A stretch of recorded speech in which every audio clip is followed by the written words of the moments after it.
बिस्मिल्लाहिर्रहमानिर्रहीम, अस्सलाम वालेकुम। इससे पिछली वीडियो में हमने एपिस्टैक्सिस के टॉपिक के बारे में डिस्कस किया कि उसकी कॉजेज़ क्या क्या थी और साइट ऑफ ब्लीडिंग किधर से हो रही थी और एंटीरियर और पोस्टीरियर एपिस्टैक्सिस के डिफरेंसेस को डिस्कस किया। इस वीडियो में डिस्कस करते हैं, बहुत ही इंपॉर्टेंट टॉपिक है कि मैनेजमेंट ऑफ एपिस्टैक्सिस कैसे होगी। तो मैनेजमेंट ये जो है ना पॉइंट वाइज आपने देखनी है कि जैसे मैंने इधर लिखी हुई है ना, ये स्टेप वाइज करनी है। सबसे पहले हिस्ट्री टेकिंग है कि आपने हिस्ट्री में क्या क्या पूछना है। सबसे पहले तो ग्रीटिंग्स हैं, सलाम लेना है जाके पेशेंट से। इसके बाद पर्सनल प्रोफाइल पूछनी है, उसके नाम पता पूछना है। फिर मोड ऑफ ऑनसेट पूछना है कि कैसे जो है ना कि किसी ट्रॉमा की वजह से हो रही है या अचानक शुरू हो गई है ब्लीडिंग। ठीक है। इसके बाद पूछना है ड्यूरेशन और फ्रीक्वेंसी ऑफ ब्लीडिंग, कि कब से ये मसला है और क्या दिन में क्या हर वक्त ही ब्लीडिंग होती रहती है या दिन में किसी सुबह के टाइम या शाम के टाइम ज़्यादा होती है। फिर पूछना है कि जो डिस्चार्ज है उसकी कंसिस्टेंसी क्या है, कि आया कि वो पतला खून आ रहा है या जमा हुआ खून आ रहा है। और स्मेल पूछनी है, स्मेल कैसी है। और फिर अमाउंट पूछनी है कि कितना खून आता है, थोड़ा आता है या ज़्यादा आता है। इसके बाद पूछना है कि कोई भी ओरल ब्लीड तो नहीं है, मुंह से तो नहीं आ रहा खून। और फिर पूछना है ट्रॉमा की तो हिस्ट्री नहीं है, कोई ज़ख़म तो नहीं हुआ था नाक में। इसके बाद जनरल जो कॉजेज़ हैं उनको रूल आउट करने के लिए पूछना है कि कोई इस्कीमिक हार्ट डिजीज़ तो नहीं है या किडनी या लिवर का कोई मसला तो नहीं है। हाइपरटेंशन का पूछना है कि पेशेंट को हाइपरटेंशन है या नहीं है। और किस ड्रग हिस्ट्री पूछनी है कि कोई खून पतला करने वाली जो है दवाइयाँ तो नहीं इस्तेमाल कर रहा पेशेंट। और इसके बाद पूछना है कि कोई किसी और को तो नहीं ख़ानदान में ये मसला नाक से खून आने वाला। तो ये जो सारे पॉइंट्स हैं ना आपने ये हिस्ट्री में पूछने हैं। ठीक है। ग्रेटिंग्स है, पर्सनल प्रोफाइल पूछनी है, मोड ऑफ ऑनसेट, ड्यूरेशन और फ्रीक्वेंसी ऑफ ब्लीडिंग, डिस्चार्ज का पूछना है कि कंसिस्टेंसी कैसी है, स्मेल कैसी है, अमाउंट कैसी है, कितनी है। इसके बाद ओरल ब्लीड का पूछना है, ट्रॉमा का पूछना है, heart disease, kidney liver disease, hypertension का पूछना है, ड्रग और फेमिलियल का पूछना है। ये हो गया पहला स्टेप हिस्ट्री टेकिंग का। इसके बाद दूसरा स्टेप होता है फर्स्ट एड का, कि आपने पेशेंट को फ़र्स्ट एड देनी है। फ़र्स्ट एड में दो मेथड्स आते हैं। एक तो नोज़ को पिंच करेंगे, थंब और इंडेक्स फिंगर के दरमियान जो है ना नोज़ को ऐसे पिंच करना है 5 मिनट के लिए, तो ब्लड रुक जाता है वेसल्स कंस्ट्रिक्ट होने की वजह से। दूसरा मेथड होता है ट्रॉटर्स मेथड। ट्रॉटर्स मेथड में क्या करते हैं कि पेशेंट को जो है ना आपने किसी कुर्सी पे बिठा देना है बेसन के सामने, और उसको कहना है कि आगे जो है ना अपना सर को ऐसे बेसन के सामने झुका ले और फिर मुंह से आहिस्ता आहिस्ता सांस ले। और करना क्या है कि कोल्ड कंप्रेसेस देने हैं। ठीक है। नोज़ पे कोल्ड कंप्रेसेस से क्या होगा, जो वेसल्स जो है ना उनकी वेजो कंस्ट्रिक्शन हो जाएगी, तो जिसकी वजह से ब्लड जो है ना वो रुक जाएगा। इसके बाद अगर तो फर्स्ट एड से ठीक नहीं होता तो फिर आगे जो है ना हमने अगले प्रोसीजर्स शुरू करने हैं। फर्स्ट एड से ठीक नहीं हो रहा तो कॉटराइजेशन करेंगे। ठीक है। कॉटराइजेशन में दो तरह के प्रोसीजर्स आते हैं। एक तो आती है सिल्वर नाइट्रेट कॉटराइजेशन और दूसरी आती है इलेक्ट्रो कॉटराइजेशन या इलेक्ट्रो कॉटरी। ठीक है। ये कॉटराइजेशन का प्रोसीजर क्या होता है, इसमें जो है ना केमिकल या इलेक्ट्रिक करंट इस्तेमाल करके जो टिश्यू है उसको डैमेज करते हैं। ठीक है। तो टिश्यू जब डैमेज होगा तो साथ जो ब्लड वेसल्स हैं वो खुद ही सील हो जाएंगी। उस डैमेज टिश्यू की वजह से ब्लड वेसल्स ब्लॉक हो जाएंगी, सील हो जाएंगी, जिसकी वजह से ब्लड फ्लो रुक जाएगा, एपिस्टैक्सिस थोड़ा ठीक हो जाएगा। तो सिल्वर नाइट्रेट कॉटराइजेशन में सिल्वर नाइट्रेट का ड्रॉप डालते हैं जिधर से साइट हो जो एपिस्टैक्सिस की, और इलेक्ट्रो कॉटरी में इलेक्ट्रिक करंट का इस्तेमाल करके वेसल को सील करते हैं। तो ये दो प्रोसेसेस हैं। अगर कॉटराइजेशन से भी ना ठीक हो तो फिर हम पैकिंग शुरू करते हैं। ठीक है। पैकिंग एंटीरियर एपिस्टैक्सिस के लिए एंटीरियर नेज़ल पैकिंग करते हैं और पोस्टीरियर एपिस्टैक्सिस के लिए पोस्टीरियर नेज़ल पैकिंग करते हैं। अब एंटीरियर नेज़ल पैकिंग कैसे करेंगे कि एक जो है ना रिबन गॉज ले लेंगे। ठीक है। गॉज को हमने क्या करना है कि उसको ना लिक्विड पैराफिन या नॉर एपिनेफ्रीन में सोक कर लेना है। ठीक है। उसको अच्छी तरह भिगो लिया। इसके बाद ऑइंटमेंट जो है ना एंटीबायोटिक ऑइंटमेंट उसमें भी जो है ना भिगो लेना है इसको। फिर इसके दो तरीके होते हैं कि एक या तो ये वर्टिकल लेयर्स में, ऐसे वर्टिकल लेयर्स में इसको नेज़ल पैकिंग हो सकती है, या ये ऐसे हॉरिजॉन्टल लेयर्स में पैकिंग हो सकती है। इसमें आपने याद रखना है कि ये जो नेज़ल पैक होगा इसको 24 घंटे के बाद रिमूव लाजमी करना होता है। ठीक है। क्वेश्चन पेपर में आ जाता है कि कॉम्प्लिकेशंस लिखें नेज़ल पैकिंग की। तो नेज़ल पैकिंग की कॉम्प्लिकेशंस क्या क्या हो सकती हैं कि अब ये हमने सारा नोज़ पैक कर दिया है तो नेज़ल ऑब्स्ट्रक्शन हो जाएगी, इसके अलावा पेन और डिस्कम्फर्ट होगी, इसके अलावा अब नोज़ ब्लॉक है तो साइनसेस भी वेंटिलेट नहीं होंगे तो साइनोसाइटिस हो जाएगा, या एक बहुत ही रेयर कॉम्प्लिकेशन और फेटल कॉम्प्लिकेशन होती है कि टॉक्सिक शॉक सिंड्रोम हो सकता है। तो इन कॉम्प्लिकेशन से बचने के लिए जो है ना सिस्टेमिक एंटीबायोटिक्स भी देते हैं पेशेंट को। अगर 24 घंटे से ज़्यादा पैक अंदर पड़ा हुआ है तो फिर उसको सिस्टेमिक एंटीबायोटिक्स शुरू करवा देते हैं। तो एंटीरियर नेज़ल पैकिंग मैंने आपको बताया कि एंटीरियर एपिस्टैक्सिस के लिए होती है, वर्टिकल लेयर्स में कर सकते हैं, हॉरिजॉन्टल लेयर्स में कर सकते हैं। पोस्टीरियर नेज़ल पैकिंग होती है पोस्टीरियर एपिस्टैक्सिस के लिए कि पीछे से वुडरॉफ प्लेक्सस से लीक हो रहा है ब्लड और नेज़ोफेरिंक्स में जा रहा है।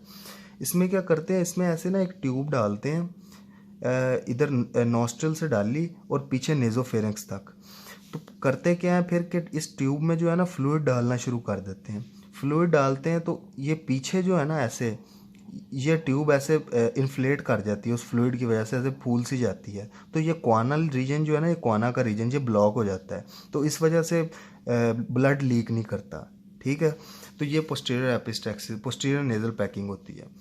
इसके बाद अगर एक और काम कर सकते हैं एंडोस्कोपिक कॉटराइजेशन। एंडोस्कोपिक कॉटराइजेशन में क्या होता है कि एंडोस्कोप की मदद से पहले आपने देख लिया कि कौन सी साइड से ब्लड लीक कर रहा है। ठीक है, फिर आपको पता लग गया कि साइट ऑफ एपिस्टैक्सिस क्या है, फिर आपने उस जगह की कॉटराइजेशन कर दी। ठीक है, करंट के थ्रू, इलेक्ट्रोकॉटरी के थ्रू।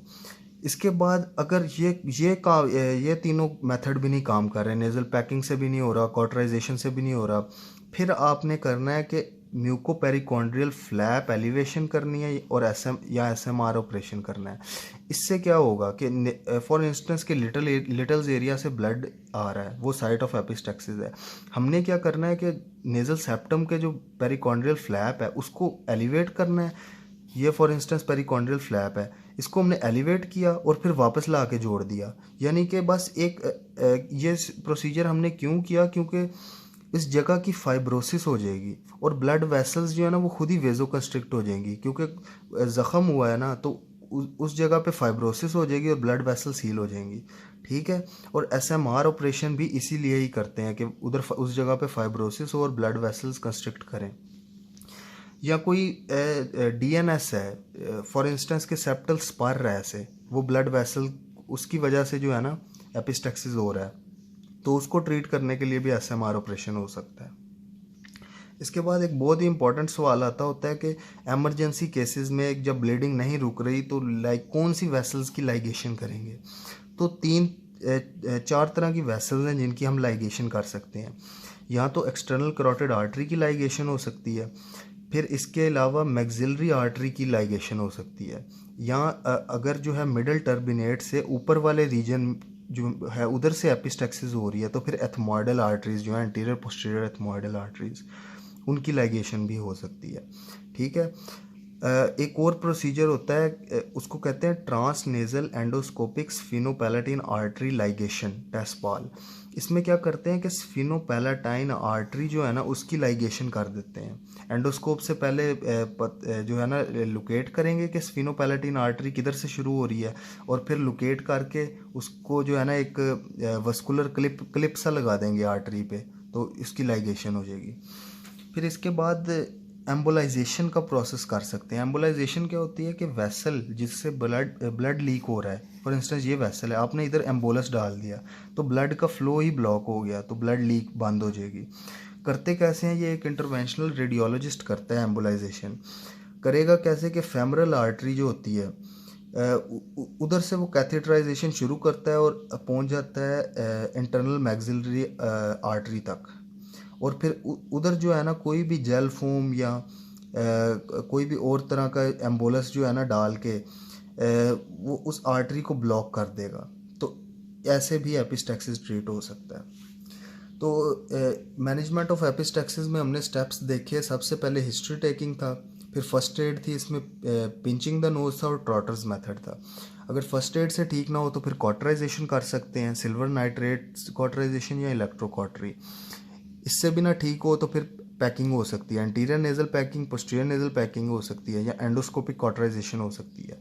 इससे भी ट्रीट ना हो तो म्यूकोपेरिकॉन्ड्रियल फ्लैप एलिवेशन और एसएमआर ऑपरेशन हो सकता है। ठीक है, प्रोफ्यूज ब्लीडिंग हो रही हो, इमरजेंसी केसेस हों तो लाइगेशन ऑफ वेसल्स हो सकती है। कि कौन कौन सी वेसल्स की लाइगेशन हो सकती है? External carotid artery, maxillary artery, ethmoidal artery और स्फिनोपैलेटिन आर्टरी की, या एम्बोलाइजेशन भी कर सकते हैं। अब आखिर में देख लेते हैं कि जनरल मेजर्स क्या होंगे एपिस्टैक्सिस के केस में। तो जनरल मेजर्स बहुत इजी हैं। पेशेंट को जो है ना आपने बिठा के उसको कहना है बैठ जाए और बैक उसकी रेस्ट हो। ठीक है, make patient set up with back rest. फिर इसके बाद रीअश्योरेंस करनी है ताकि वो टेंशन में ना आए पेशेंट। पल्स, रेस्पिरेशन और बीपी वगैरह चेक करते रहना है। हीमोडायनेमिक्स को मेंटेन करना है ब्लड को, कि अगर ब्लड कम है तो ब्लड ट्रांसफ्यूजन भी के लिए भी प्रिपेयर रहना है। और फिर एंटीबायोटिक्स देनी है कि अगर तो 24 घंटे से ज़्यादा नेज़ल पैक हुआ है तो सिस्टेमिक एंटीबायोटिक्स दे दें ताकि साइनोसाइटिस ना हो सके।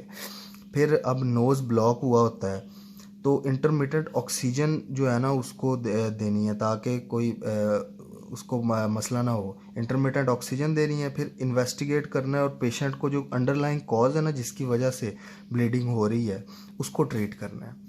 तो ये जनरल मेजर्स हैं एपिस्टैक्सिस के केस में। इसके बाद एक कंडीशन होती है हेरिडिटरी हेमर्जिक क्लेंजक्टेजिया। ये कंजेनिटल जो है ना हेरिडिटरी कंडीशन है। इसमें होता क्या है कि अब नॉर्मल बहुत फ्रेजाइल कमज़ोर सी जो है ना ब्लड वेसल्स होती हैं, तो इन जो एबनॉर्मल फ्रेजाइल ब्लड वेसल्स को टेलेंजेक्टेजियाज कहते हैं, और इनकी वजह से जो है ना नोज़ ब्लीड हो सकता है। ये बहुत कमज़ोर सी वेसल्स होती हैं। तो इसके लिए इसको कैसे ट्रीट करते हैं? इनको ट्रीट करते हैं कोई आर्गॉन लेज़र या एंडी जैग लेज़र। इससे जो है ना इन वेसल्स को डिस्ट्रॉय कर देते हैं, तो फिर इधर से ब्लीडिंग नहीं होती। तो ये था मैनेजमेंट ऑफ एपिस्टैक्सिस का टॉपिक। इसमें मैंने आपको पहले बताया कि हिस्ट्री लेंगे, फिर फर्स्ट एड यूज़ करेंगे। फर्स्ट एड काम नहीं करती तो फिर कॉटराइजेशन करेंगे। कॉटराइजेशन काम नहीं करती तो फिर नेज़ल पैकिंग करेंगे। अगर वो भी नहीं काम कर रही तो फिर जो है म्यूकोपेरिकॉन्ड्रियल फ्लैप एलिवेशन करेंगे और एसएमआर ऑपरेशन करेंगे। ठीक है, अगर प्रोफ्यूज ब्लीडिंग है, बहुत ज़्यादा ब्लीडिंग हो रही है, इमरजेंसी कंडीशंस है, तो फिर उसमें वेसल्स की लाइगेशन कर देंगे। ठीक है, और जनरल मेजर्स ये थे। तो यहाँ एपिस्टैक्सिस का टॉपिक एंड होता है।